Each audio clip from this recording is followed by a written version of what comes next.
ದೇಳಕಟ್ಟಿಯ ಬಳಿ ನಿಲ್ಲಿಸಿದ್ದ ಬೈಕ್ ಕಳವು ನಡೆಸಿದ ಇಬ್ಬರು ಆರೋಪಿಗಳನ್ನು ಉಳ್ಳಾಲ ಪೊಲೀಸರು ಬಂಧಿಸಿ ಬೈಕನ್ನು ವಶಕ್ಕೆ ಪಡೆದುಕೊಂಡಿದ್ದಾರೆ. ಕಾಸರಗೋಡಿನ ಚೆರ್ಕಳ ನಿವಾಸಿ ಅಬ್ದುಲ್ ರಶೀದ್, ಕುಂಜಾರುಪಾರ ನಿವಾಸಿ ಅಬ್ದುಲ್ ಶಬೀರ್ ಬಂಧಿತರು. ಏಪ್ರಿಲ್ 25ರಂದು ದೇರಳಕಟ್ಟೆಯ ಖಾಸಗಿ ಆಸ್ಪತ್ರೆಯಲ್ಲಿ ಪಾರ್ಕಿಂಗ್ನಲ್ಲಿ ನಿಲ್ಲಿಸಲಾಗಿದ್ದ ಬಗಂಪಿಲ ನಿವಾಸಿ ರಂಜಿತ್ ಎಂಬುವರ ಎಫ್ಜೆಡ್ ಬೈಕ್ ಕಳವು ನಡೆದಿತ್ತು. ಈ ಕುರಿತು ಉಳ್ಳಾಲ ಠಾಣೆಯಲ್ಲಿ ದೂರು ದಾಖಲಾಗಿತ್ತು. ಜೂನ್ 1ರಂದು ಉಚ್ಚಿಲ ಬ್ರಿಡ್ಜ್ ಬಳಿ ಉಳ್ಳಾಲ ಠಾಣಾ ಪಿಎಸ್ಐ ಪ್ರದೀಪ್ ಟಿಆರ್ ಮತ್ತು ಸಿಬ್ಬಂದಿ ವಾಹನ ತಪಾಸಣೆ ನಡೆಸುತ್ತಿರುವಾಗ ಬೈಕ್ ಪತ್ತೆಯಾಗಿದೆ. ಮುಂಭಾಗದಲ್ಲಿ ನಂಬರ್ ಪ್ಲೇಟ್ ಇಲ್ಲದೆ ತೆರಳುತ್ತಿರುವುದನ್ನು ಗಮನಿಸಿ ಸಂಶಯಗೊಂಡು ಬೈಕನ್ನು ತಡೆದು ದಾಖಲೆಗಳನ್ನು ಪರಿಶೀಲಿಸಿದಾಗ ಪ್ರಕರಣ ಬೆಳಕಿಗೆ ಬಂದಿದೆ. ಇಬ್ಬರು ಕಳವು ನಡೆಸಿದ ಬೈಕನ್ನು ಕೆಲ ಕಾಲ ಉಪಯೋಗಿಸಿ ನಂತರ ಮಾರಾಟ ಮಾಡುವ ಯೋಚನೆಯಲ್ಲಿದ್ದರೆಂದು ತನಿಖೆಯಲ್ಲಿ ತಿಳಿದು ಬಂದಿದೆ.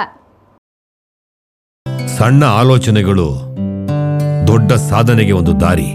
ಮನೆ ಅದಕ್ಕೊಂದು ಒಳ್ಳೆ ಸೈಟು. ಮನೆ ದೊಡ್ಡದಿರಲಿ ಚಿಕ್ಕದಿರಲಿ, ಯೋಜನೆ ಪಕ್ಕ ಇರಬೇಕು. ನಮ್ಮ ಅಭಿರುಚಿಗೆ ತಕ್ಕಂತೆ ಇರಬೇಕು. ಏರಿಯಾ ಕೂಡ ಡೆವಲಪ್ ಆಗ್ತಾ ಇರಬೇಕು. ಇದು ಸಾಧ್ಯನಾ? ಖಂಡಿತ ಸಾಧ್ಯ. ಮಂಗಳೂರಿನ ಪಕ್ಷಿಕೆರೆಯಲ್ಲಿ ನಮ್ಮ ರೋಹನ್ ಎಸ್ಟೇಟ್. ಒಮ್ಮೆ ನೋಡಿ, ಕೋಟಿ ಅಲ್ಲ, ಲಕ್ಷ ಅಲ್ಲ, ಬರೀ 10,000ಕ್ಕೆ ಬುಕ್ ಮಾಡಿ. ತಿಂಗಳಿಗೆ ಕೇವಲ 10,000 ಇನ್ಸ್ಟಾಲ್ಮೆಂಟ್. ಎಲ್ಲಾ ಸೌಲಭ್ಯಗಳಿರುವ ಸೈಟ್ ನಿಮ್ಮದಾಗಿಸಿ. ರೋಹನ್ ಎಸ್ಟೇಟ್ ಆಲೋಚನೆಗೆ ಒಂದು ಒಳ್ಳೆಯ ಯೋಜನೆ.